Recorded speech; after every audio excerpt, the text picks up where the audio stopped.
Ok, dans cette vidéo, on va voir comment faire apparaître le vrai CPL ROAS sur Facebook. En fait, ici, on a un problème, c'est que ce que tu vois comme coût par achat et ROAS sur Facebook n'est pas la réalité.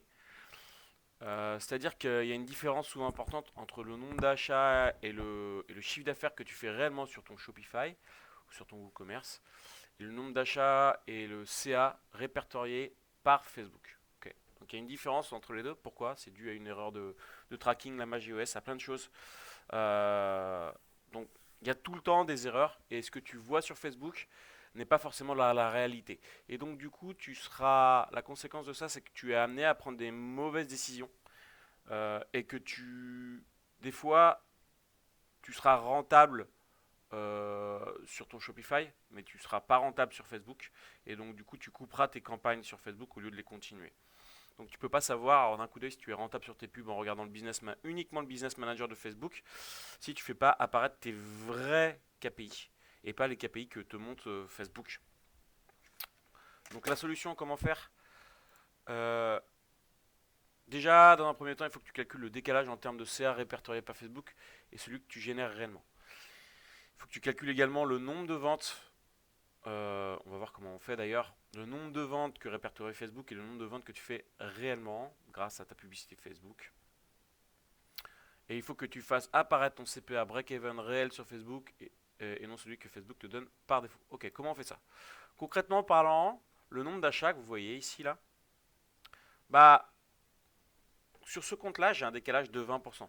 C'est-à-dire que en fait là, j'ai pas 6 ventes. En vrai, sur mon Shopify, euh, j'ai environ 8 ventes. Comment vous pouvez savoir ça? Bah, vous prenez par exemple les ventes que vous avez faites du 1er avril au 30 avril. Ici, je sélectionne la date, vous comptez le nombre d'achats que vous avez effectués. Donc là, c'est tous mes achats que j'ai effectués sur ce compte-là, du 1er au 30 avril.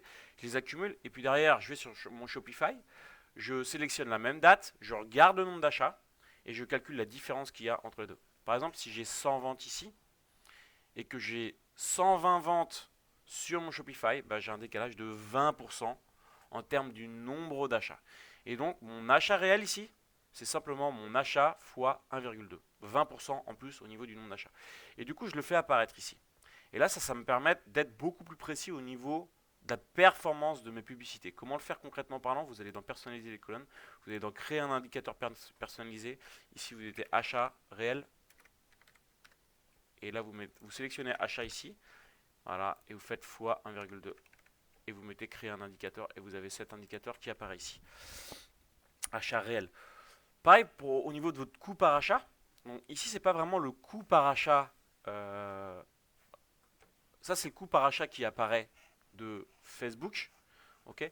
Mais vu que c'est pas le vrai nombre d'achats ici, on n'en a pas 6, on a 7,2. On n'a pas 119, on en a 142 en vrai. Bah, du coup, en fait, c'est pas le vrai coût par achat qui apparaît ici. C'est le coût par achat de Facebook. Mais mon coût par achat réel, il est ici.